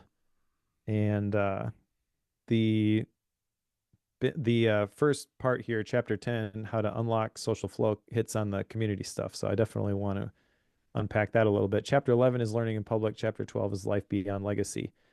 But the whole idea and emphasis on community here, I think, is kind of interesting. Now, I've been thinking about community for a while, Yes. and I think I've got a different perspective on this a little bit than what she's coming at this from, not based on the content of the book, just based off of my experience in her community. Okay. Okay. So her community is, I think it's like $50 a year. And I'm involved in that community. I'm also involved in some other communities that are much more expensive than that. And I can tell you there's a difference in the interactions that happen in the $50 per year community versus the $2,000 per year communities. Okay. And that's kind of to be expected. And I don't think one is necessarily right or wrong, which is why, going all the way back to the beginning, one of my action items, I kind of want to try both. Yeah. Yeah. I'm going to experiment, right? Yeah. I'm going to offer a version of this, which makes it easy for people to try it. I'm not on the hook for a whole bunch of stuff. So if it doesn't work, we can figure something else out, but I'm not, committing to doing live calls for people who pay me $50 once and only, a handful of people do that. We can just kind of try this out. But she talks about some things specifically with community, which I think kind of tap into this larger need for being a part of a community. And that's why I want to offer something like that in the PKM space. It's like, okay, so you want to talk about this sort of stuff. Where do you go? You go to forums, you go to Discord. I don't like either of those Me places. either. I agree with you. Me either. Yeah. So why don't I try to build a place that's actually cool and can kind of build on the things that she's hitting on here, where it's something where you kind of are committing to learn and growing together. Like that would be pretty cool. So I think there's not one right approach to this. I think her community is actually pretty neat, but it's also not the type of place where I find myself hanging out a ton. So kind of ask myself like, well, why is that? And the things that she really hits on here that I want to figure out how to incorporate into my own community and the different levels of that, like how it actually works. There's this pooling effect she talks about where a community gives you access to a collective set of knowledge, skills, and assets that far exceeds your own. I feel like with PKM and Obsidian, a forum-based solution where people aren't going to yell at you because you formatted your post wrong or whatever is like I can see that being a great way to accomplish that goal. There's 3 levels of community engagement: the apprentice, the artisan, and the architect. I feel like with that, if you're going to follow those different levels, you're going to naturally kind of look for what is next. And so offering another level for people to go to makes a lot of sense. But the big thing here, and this is the thing that drives me nuts about a lot of the stuff that I see online, she mentions a curiosity circle, a community centered around a genuine connection and pure learning. That's the part that you don't get in a forum Yep. or in Discord. That's the type of, those are places where people go because they want a prescriptive answer to a specific question. And just by asking the question in a way that they're not going to get yelled at those forums, they're they're dampening the curiosity. It's like I don't even know what the other options are, but I'm not going to explore them because someone's going to yell at me if Well, I do. I don't want to take us too far down a rabbit hole here, but this is in my mind one of the benefits of AI, right? Like in LLMs, right? Mm, So it's one of the benefits of sure. LLMs is I can engage with those forums without having to risk that. So I can still be curious, but I'm being curious with the LLM, and like actually asking my questions and interacting with it that way. I'm not worried about the fact that it's like, hey, you capitalized the first four letters of that word accidentally, like, so I mean, we're being facetious, but Yeah. like, no, your point is incredibly well made. I do have a question for you, and if I take us too far, let me know. What she's describing sounds a lot like mastermind groups. It could be. Okay. I don't think it has to be. Okay. I think that is a very specific form of community which allows you to go a lot deeper than some of the more obvious ones. But I think the whole idea of community is going to become a very big deal. I was at the Newsletter Marketing Summit, talked about that in the last episode, and there was a Q&A session with Sam Parr from The Hustle and one other person, and they made a throwaway comment about how, everyone who's there is there to talk about newsletters, right? So there's independent creators and then there's like VC funded startups, and they're all talking about how newsletters are the growth engine for their business. And Sampar makes this comment about how he thinks that the next big opportunity is communities.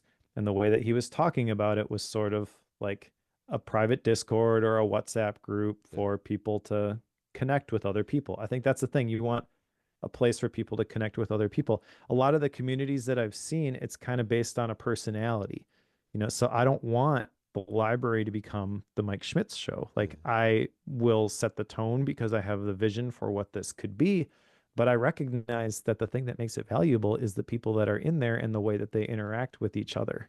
So I want to, kind of set the culture and the tone for that and then get out of the way Yeah. in a Yeah. sense. There's another thing in the next chapter, the protege effect, where you explain something to somebody else and it reinforces your own understanding. So as I'm thinking about like the library metaphor for this community, show up and do a presentation at the library, just by sharing something that it's solidified in your own workflow and other people can benefit from it. I mean, it's exciting to think about that stuff for me, but I'm still kind of noodling on like what are the best ways to do this. But I have a lot more clarity now than I did a couple of weeks ago when I was still kind of noodling on this stuff. And I think, Sam Parr is right. I think Ann Lore is right. I think my version of applying what either of them talked about is going to look totally different than what either of them have in mind. Yeah. Yeah, I would agree with that too. I mean, like, it's hard to read chapter 10 and not think about creating a community.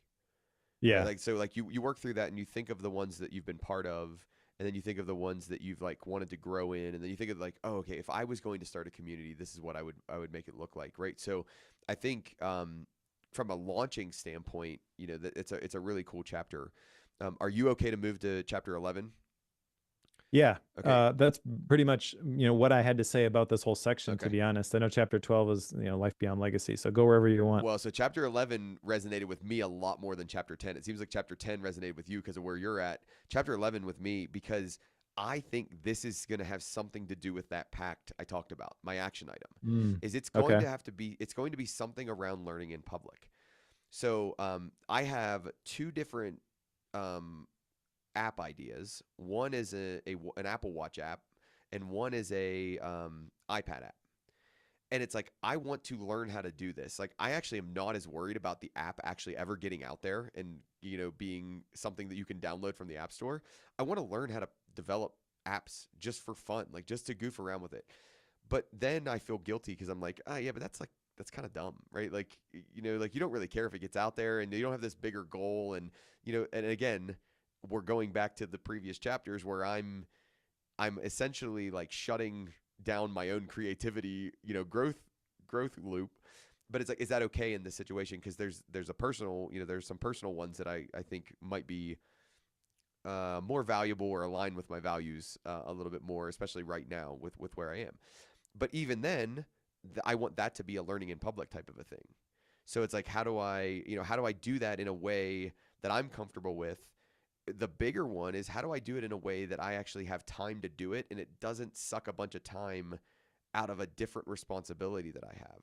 Because it's like, Sure. I don't have like just, hours a day just sitting around to like figure out how to learn in public. So I'm trying to figure out what is the least friction source that allows me to learn in public around the thing I want to. And I don't know what that is yet, but like I really like this idea. She gives out a bunch of different ideas of like what learning in public is, and then she has this really clean, super simple. It's a public pledge. I say I'm going to do something. I put it on some sort of public platform.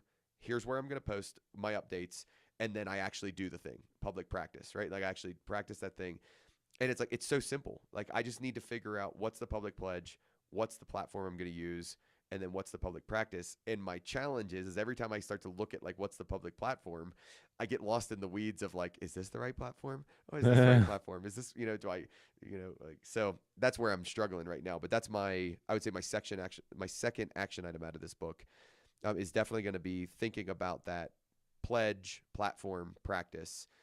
And again, that's going to roll out by the 21st, right? So, or, it's going to roll out by next Friday. So, Nice. yeah. The thing about, where is the platform, and you're talking about like doing it in public. She has a question here, when choosing who you're going to share this with, you have to ask, will they support my learning journey or promote unhealthy comparison?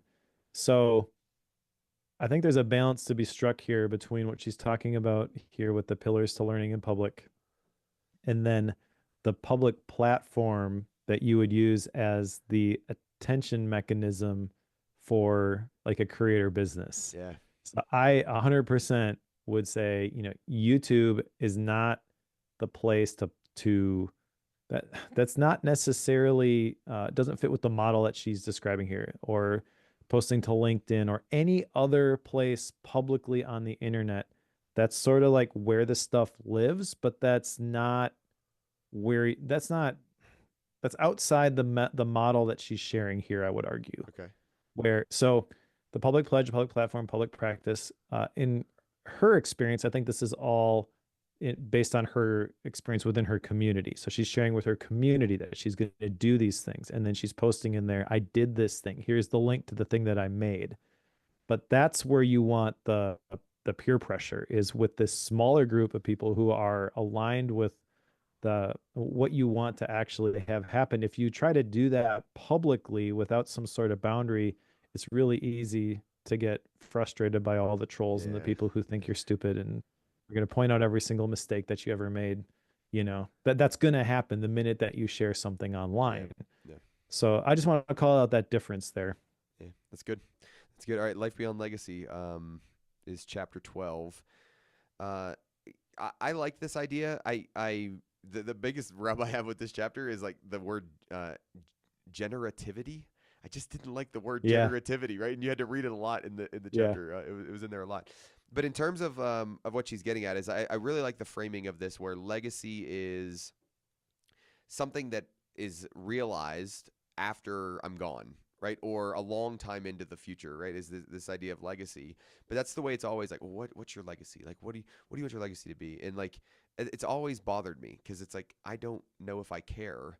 And then I kind of feel bad that I don't know if I care what my legacy is. But hers is more focused on generativity, which she calls a psychological principle that emphasizes using your personal growth to positively impact those around you. I like that a lot. Like, what am I going to do? Mm-hmm. I want to impact the people around me every day in a positive way. Like, that's what I want to do. I want Yep. people who are around me every day to leave better than when they came in. Am I good at that? Some days. Am I bad at that? Some days. But it's like that's what I would want to have happen. So I really like that. And she lays out 5 points. I'm not going to call it the 5 points. You can if you want to, but she lays out 5 points on how to do that, like how to use this more generative approach. Yeah, I think the big thing that she's hitting at here is kind of tied to the cosmic insignificance theory that I mentioned earlier, where you don't want to put all this pressure on yourself to make all this big impact, but you want to show up every day and do what you can. So it's really disconnecting from the goal setting mindset again. You know, it kind of comes full circle to this whole concept of legacy. And this is a great bookend to Yeah. this book, to be honest. You know, we've gone through the four different parts. There's still the conclusion, but this is essentially the end here, and it's a great way to end it. Yeah. Well, and the conclusion is just a 2 sentence summary of every chapter, which I'm not saying that's a bad thing. It's just that's what I got out of it. Is we're gonna essentially use 2 sentences to wrap up every chapter. Essentially, yeah. Yeah. Yeah. Which Go ahead. actually I'll just share what I jotted down for these Okay. if you want, because I don't even have 2 sentences. I have forget the finish line, unlearn your scripts, turn doubts into experiments, let go of the chronometer, make friends with procrastination, embrace imperfection, design growth loops, stay nimble, dance with disruption, seek fellow explorers, learn in public, and let go of your Yep. legacy. Yep. Yeah. What was more beneficial to me, and you won't be surprised that you're probably picking up my pattern at this point with these books. The appendix was more valuable to me. Like that I experiment. knew you were going to say That that. experimentalist toolkit, right? Like the image, where can I start? How can I maintain momentum? What can I do next? What can I keep growing with? Like I really, really loved that visual, and I thought that was a great way to wrap up the overall book. Yeah, there was a lot of great stuff back there. You know, so I got the digital version initially before the book was actually published, obviously. And it was kind of like a final proof. They give you the version and it even says, you know, this isn't the final version. Wording may be slightly different, whatever. Most of the time the text is the same at that point, but I don't remember all that stuff in the appendix being in the digital version that I saw, which would make sense, you know, that she got basically the text done, delivered it, and then focused on all the other bonus stuff that she could add to it. Yep. Yeah. So that's probably what happened there, but I don't know that for sure. Well, and in true like books these days fashion, so this is not a slight. I will freely tell people when I disagree with it or like when I think they're doing it wrong. She points you to her website and her email list in order to get the digital copy of Appendix A or whatever it is. And it's like, and that's in my mind completely appropriate, right? Like she's telling me what she's doing. I understand what she's trying to do. One of the ways that you promote yourself is through newsletters and things like that. So I'm totally good with that. The ones that always get me is like at the end of every chapter, go to my blah blah blah blah blah and it's like, Yeah. geez, like, do we have to do this every time? But I thought she did it tactfully in this book, and it didn't bother me. Like, I get it. Like, you run a community. Yeah, you want me to go sign up for it? Okay, I get it. The other thing is with the newsletter list specifically, that's kind of the thing that led to the book. Mm-hmm. You know, she was creating these blog posts, she was building her newsletter list. The newsletter list, I forget which one came first, the blog or the newsletter, but I know the newsletter has been around for a really long time and she's had a bunch of subscribers for a really long time. Like I remember when I first came across it a couple of years ago at this point, it was like 60,000 subscribers. I was like, holy cow.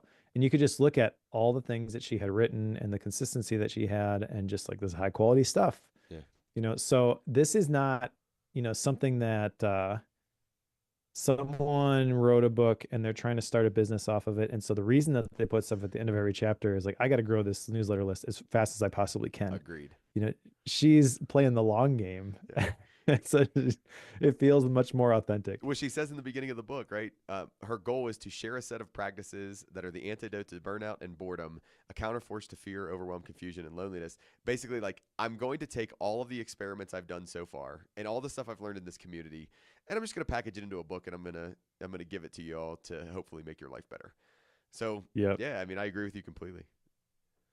really well done. I think it's probably time for action items. Yep. Okay. Would you like me to go first? Sure, go for Okay. it. All right. So I have two.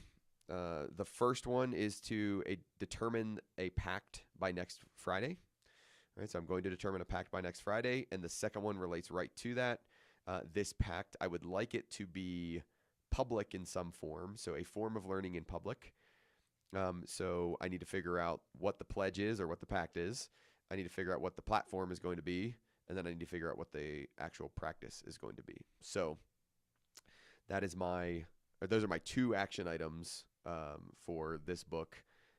And I guess my third action item, which I'm not going to write down, but my third action item that I want to do that I'm not going to be able to do is reread the book. Like I actually want to read the book again. So what I might do is I might get the audio version and I might listen to it while I exercise or while I run.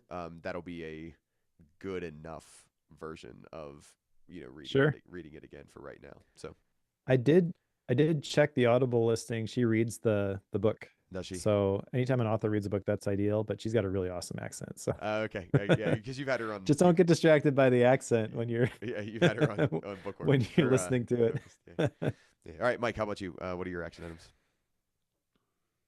All right, so I've got to also, I'm going to, in my words, consider what's missing whenever I'm doing my review processes. And I feel like that's really just filling in the blanks with the ideal future. I don't know. It's hard for me to explain exactly why this sort of triggered me this time, but I feel like I do a pretty good job of reflecting on, what happened, and then I do a pretty good job of creating this vision of where I'm going.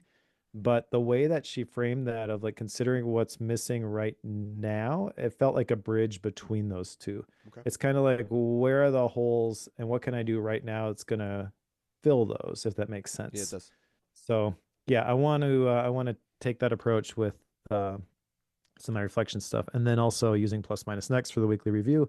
I've already got the shortcut built, so I got no excuses now. I can start capturing things. Yes, you can. I'll be on vacation next week, but so I'm not sure how much valuable stuff I'll have there for a review, but that's the intention is to use that process going forward. Outstanding. All right, style and rating. You ready? I am ready. You're going first because Okay. it's your book. Yeah. Well, so I guess my rating, it was probably known for like the last couple of months that I really like this book. I'm gonna give it 5 stars. Yep. I think it is a 5-star book.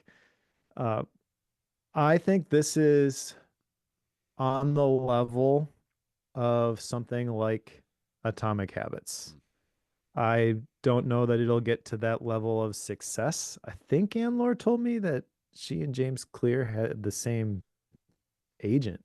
So maybe I don't know, but I think this is a really well thought, well articulated book about a very important topic, presented in a way that is very approachable and done better than just about every other productivity book I have ever read. If you want a productivity book that is not your standard productivity book, like if the whole idea of reading a productivity book rubs you the wrong way, this is the one that you should pick up Agreed. because it's very different. Her background definitely comes through in a lot of the stuff that she talks about.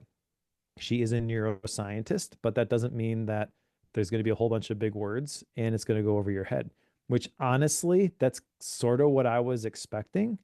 Like I've read some of those other books. I'm interested in that topic. So I've read even some different research papers on that sort of thing. And it's kind of like, well, I don't like this, but I'll muscle through it because I really want to understand it.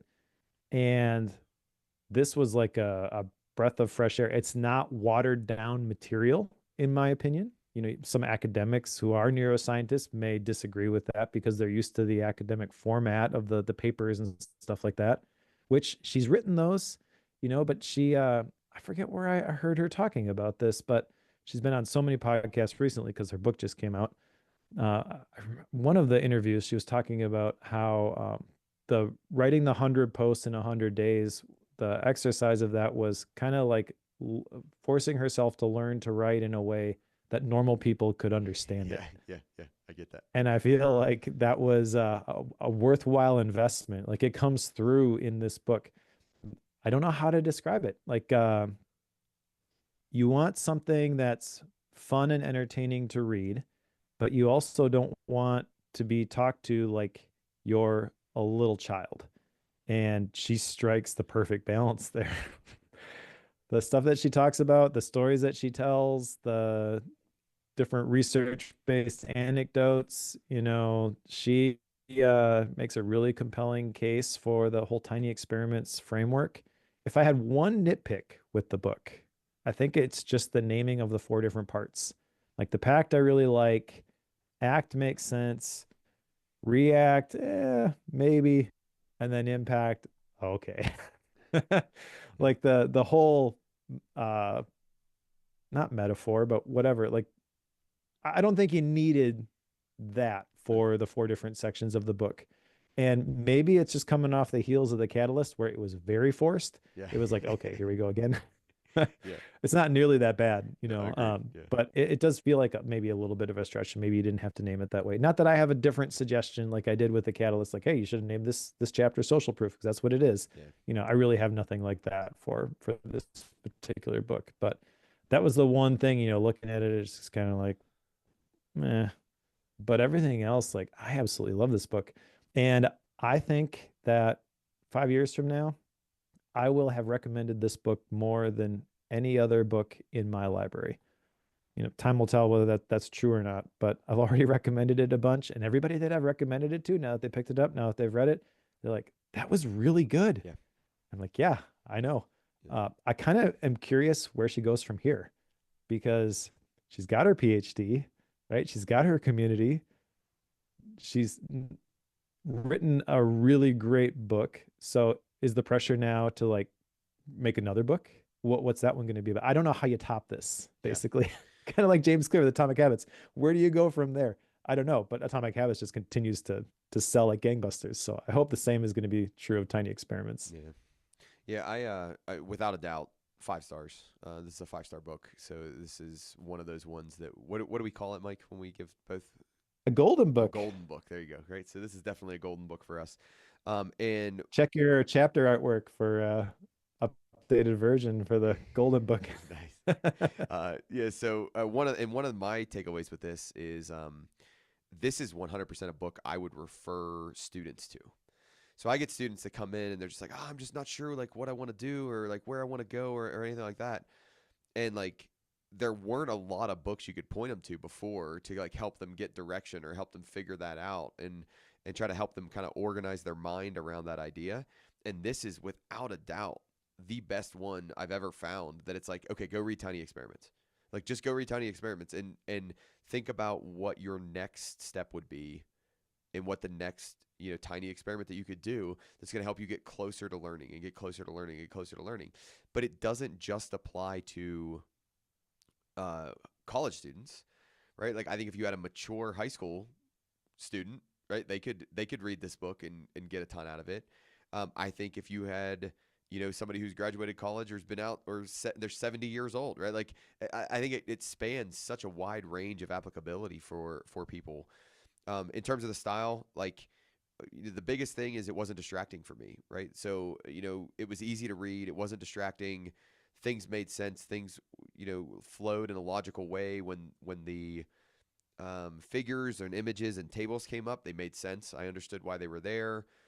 The stories when she broke into story, they made sense. When she didn't feel the need to over flood us with stories that weren't really relevant, but when the stories came in, they made sense and they fit into to what they were doing, or they launched the chapter forward, or whatever it might be. Without a doubt, 5 star book. Liked pretty much everything about it. The biggest thing I didn't like was not her fault. It was the fact that I read it in a paper form and not in a digital form. So had I not done that, it would have been even better. Debatable, but D- sure. yep, yep. And the ever going saga between Mike and I will continue forever until the end of time. All right. So let's put the paperback version of Tiny Experiments on the shelf. What are we reading next? Oh my! All right, so next we're gonna read a book called Inner Excellence. And Inner Excellence is by an individual named Jim Murphy. Part of the reason why we're reading Inner Excellence is because it kind of got popular by accident via a NFL football player reading it on the sideline of football games. And then, oh, by the way, we went and looked at it, and it looks like a pretty good book. So, Inner Excellence: Train Your Mind for Extraordinary Performance and the Best Possible Life. It is touted by a bunch of professional golf coaches and/or professional golfers. Yeah. So that's kind of interesting and wild. It has a disclaimer that I think is very interesting. So on the Amazon listing, it says the #1 New York Times bestseller, 200,000 plus copies sold in 3 weeks. So I mean that's a really interesting statistics, but it's just like That in is. 3 weeks, like you can't just say it sold over 200 plus thousand copies. Like you got to say in 3 weeks. So that's interesting. But if you're reading along with us, Jim Murphy, Inner Excellence, pick up a copy of it, and hopefully, we get a lot out of that one, as much out of that one as we did out of Tiny Experiments. Mike, what's after Inner Yeah. Excellence? All right. So after that, we're going to read The Five Types of Wealth by Sahil Bloom. I saw Sahil Bloom speak at Craft and Commerce a couple of years ago and was a really smart dude. This book has kind of been on my radar for a long time, so I've been following him ever since. And it's kind of cool to see how popular this has become. When he spoke at Craft and Commerce, he was kind of publicly setting this goal. I want to get 1 million email subscribers before I launch this. And at the time, he had a couple 100,000, so it wasn't like crazy, but it was still Yeah, a that's a lot. lot more than he had currently. So he was talking about the flywheel he's going to build, and I don't know, his session was really good, and I just like the way that he presents this stuff. So I bought this book when it first came out, so we've had it in my house for several weeks now. My wife has picked it up and started going through it, and she's really liking it. I don't think there has ever been another productivity type book that she has picked up before me and finished before me. Okay. So, I Rachel, I'm putting a lot of pressure on you I with this say, one, but it sounds like this is going to be very broadly applicable. And yeah, I really don't know a whole lot. I don't know a whole lot about what to expect from this, other than Sahil Bloom wrote it. okay. I haven't spent enough time to really dig into it, but um, yeah, so far, all of the reviews, both that I've seen online and from within my own house, have been very positive. All right, that's good. That's good. Rachel, the challenge has been posted, and Mike, hopefully you can step up and beat her. All right, hopefully vacation doesn't get in the way of that. So Yeah, we'll see. yeah. All right, got any gap books? So no, because Inner Excellence is at least on face value listed as 360 pages, and because it's Yeah, it's listed a as big one. 360 pages, I'm not going to take on a gap book right now. How about you? Yeah, and I'm going on vacation, so I don't got a gap book. Yeah, that's you're gonna read like 7 books while you're on vacation. You know you are. It's just Probably. yeah, That is what happened last time. yeah. So like you don't have a gap book. You have a whole stack, as many as Gap will fit books, into yeah, we'll the see. suitcase. All right. So thank you everybody for listening. Thank you for supporting the show, and specifically thank you to the Bookworm Pro members who support the show financially. It means a lot to us, helps us keep the lights on. We are working on getting some ads. We've got some booked now, so that's cool. But the $7 a month that the pro members contribute helps us out a ton. When you sign up for the Pro Show, you get a couple of things. You get the Pro Show has an ad-free extended version of the show. So when there are ads, they are removed. And then also you get a bonus section. So in this episode, Corey helped me talk through some, shall we say, live event logistics. Um, you also get a pro feed. So that's the pro feed. You also get a bootleg feed. The bootleg comes out after we get done recording this, which is typically about 2 weeks before the actual episodes gets released. That bootleg gets uploaded the moment that we get done recording. So you get the episodes early. You get a 4K bookworm wallpaper, and if you want to sign up to support the show, that way you can do so by going to patreon.com/bookwormfm. Alrighty. Thanks for reading Tiny Experiments with us. Pick up Inner Excellence by Jim Murphy, and we'll talk to you next time.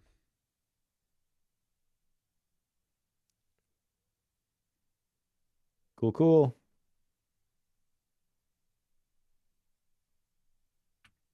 All right, don't forget to hit stop on audio hijack. I, Otherwise, the file just keeps going. I just did, and man, it records large files. That's like a half gig because I used whatever settings you had, the AI FF 16-bit mono, Okay, cool. but That's right. I forgot I sent you the yeah, recipe thing or yeah. whatever. I just didn't record the Zoom channel because I was like, well, if you're recording the Zoom channel, I don't need to record that as well. Yeah, it's But cool. but what I did do, Mike, now that